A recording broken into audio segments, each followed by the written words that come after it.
Ok, bonjour à tous. Sur cette troisième partie des courbes de titrage, on va parler du titrage d'un acide faible monoprotique par une monomasse forte. Si on regarde la courbe de titrage, elle ressemble à la courbe de titrage qui s'affiche. Généralement, on peut voir sur un acide faible un léger saut au départ. Donc ici, on a bien le titrage d'un acide par une base, puisque de nouveau, on commence ici sur des pH acides. Donc on a ce léger saut au départ, c'est pas toujours le cas, ce qui va permettre d'être sûr d'identifier le fait qu'on ait un acide faible, ça va vraiment être le point d'équivalence. Le point d'équivalence, ici, il est là, et puis on a un point d'équivalence à 8,19 et ce point d'équivalence n'est pas égal au point d'équivalence qu'on aurait pour un acide fort à 7,0. On se rend compte qu'on a un point d'équivalence qui est légèrement supérieur. Et le fait que le point d'équivalence ne soit pas au pH 7 indique qu'on a bien affaire à un acide faible.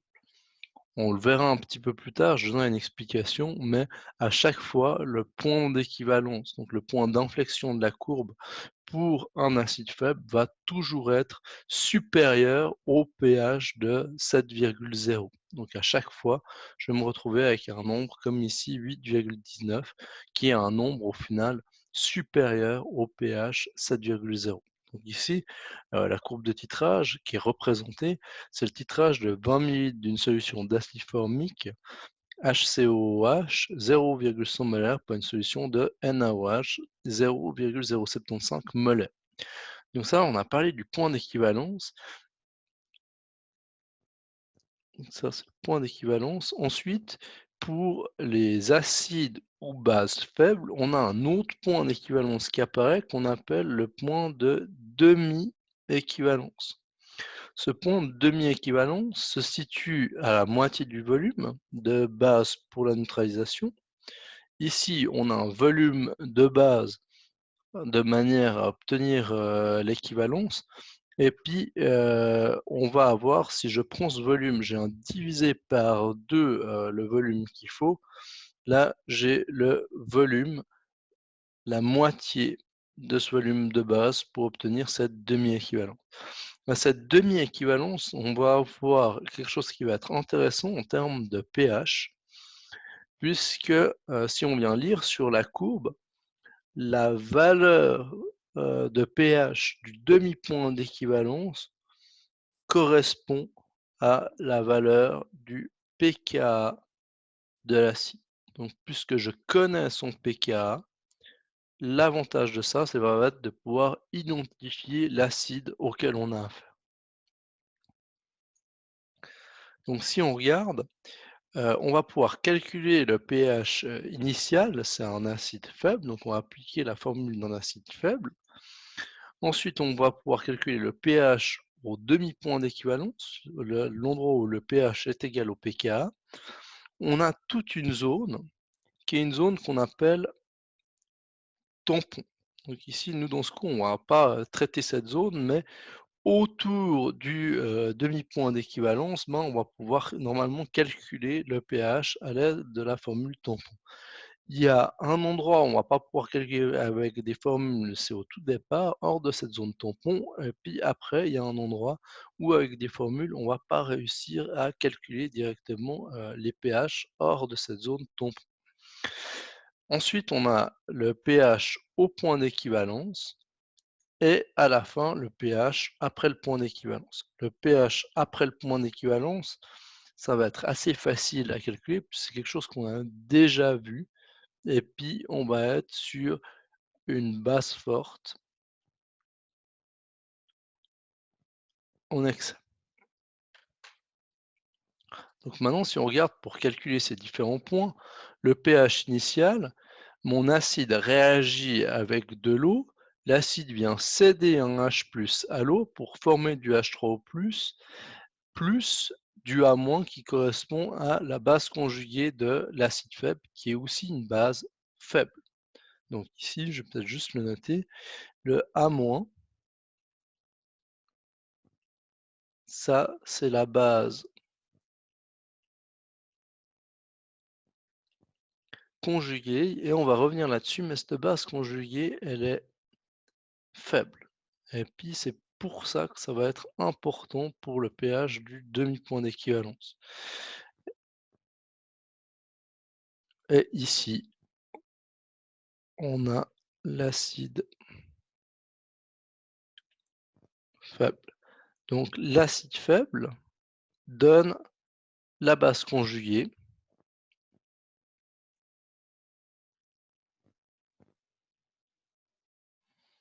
en venant céder un H+. Donc, on a un H+ qui part, qui est donné à l'eau, puisqu'au final, c'est l'eau qui va le récupérer, et puis ça va nous donner la base conjuguée de l'acide faible.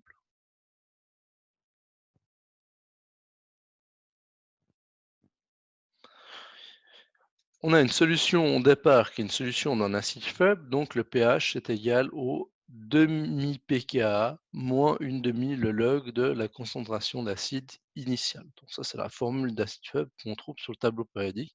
Si j'applique cette formule, je peux calculer le pH du point 0 en termes de volume de base ajoutée sur ma courbe de titrage. Ensuite, je ne vais pas calculer directement le point 2, on va passer pour la présentation directement au point 3, puisque normalement, on calcule le volume de base d'équivalence avant de pouvoir calculer le volume pour la demi-équivalence qui va avoir la moitié de ce volume-là. Donc, le pH au point d'équivalence, on a toujours la même formule qui s'applique pour l'équivalence. CHA fois VHA est égal à CB fois VB, puisque le nombre de moles d'acide faible est égal au nombre de moles de base qu'on a ajouté dessus. On est dans le cas de monoprotique, donc chaque acide a qu'un H+, chaque base peut accepter uniquement un H+, donc c'est pour ça qu'on a cette équivalence-là. Et puis, on va passer au final de l'autre côté. Nous, ce qui va nous intéresser, c'est généralement qu'on a la courbe de titrage, on va analyser cette courbe de titrage, et ce qui va nous intéresser, c'est le volume de base pour l'équivalence. Pour trouver le volume de base à l'équivalence, on va venir diviser CHA fois VHA qui correspond au nombre de moles d'acide.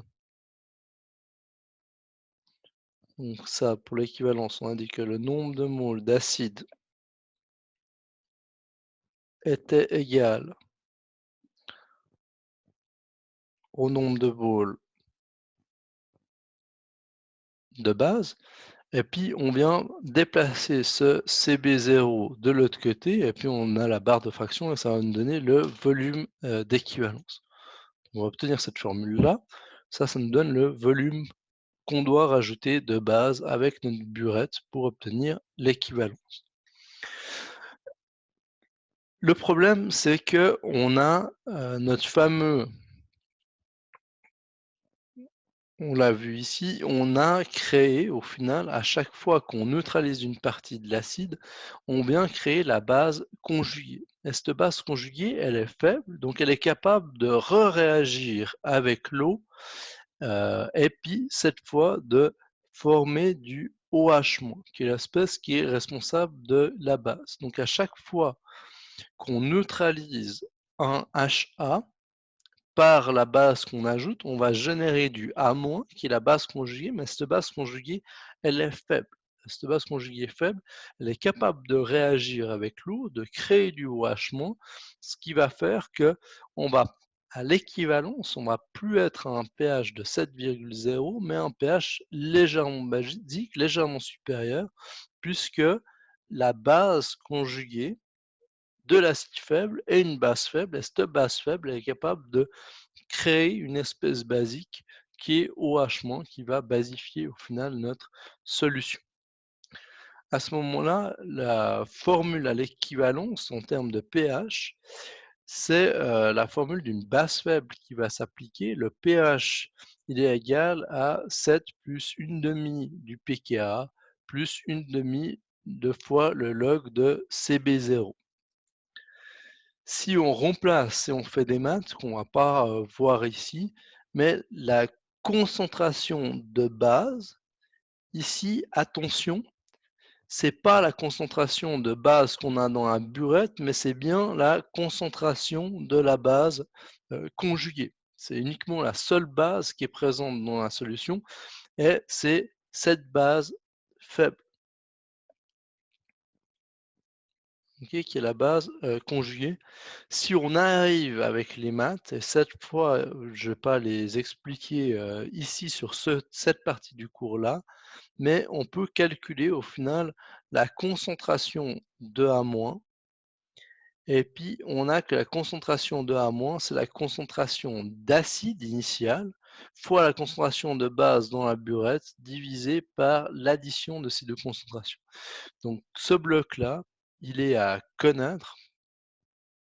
Je vais pas expliquer comment on l'obtient. Si ça intéresse des gens, bah, je pourrais faire la démonstration, mathématique pour ça, mais je vais perdre trop de monde là-dessus. Donc ça, c'est vraiment, le deuxième. On a vu le bloc avec, les excès d'acide et les excès de base dans un sens ou dans l'autre, et puis ça, c'est le deuxième bloc à savoir incorporer dans une formule. C'est uniquement un bloc qui va être présent pour les acides et bases faibles, dont les formules qu'on va devoir, utiliser pour le point d'équivalence. Donc ça se démontre mathématiquement, mais on va, nous, pas le voir, trop compliqué.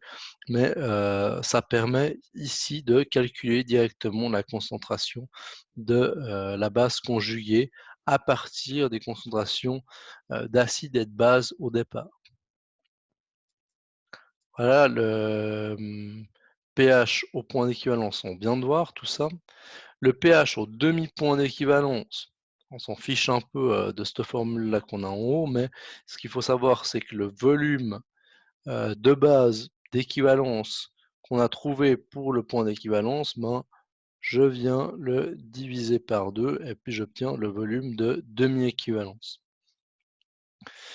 Heu, Au point d'équivalence, la concentration d'acide faible est exactement égale à la concentration de sa base conjuguée.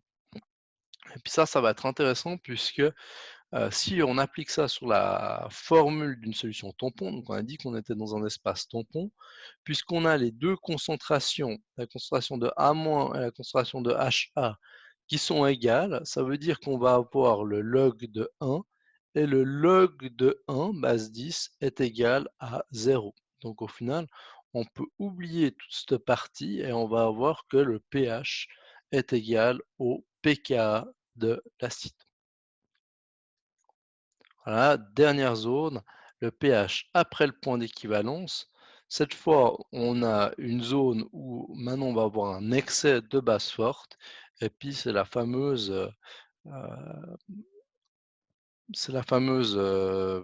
vais y arriver, formule qu'on connaît déjà avec ce fameux ici, 2e bloc qui va nous permettre de calculer un excès de base, à savoir ici la base qu'on a à l'intérieur de la burette. Voilà, j'espère que là, ça va être plus clair pour, ce troisième type de titrage. Je vais encore, parler du quatrième type de titrage avec, cette fois, une, monobase faible titrée par un acide fort monoprotique.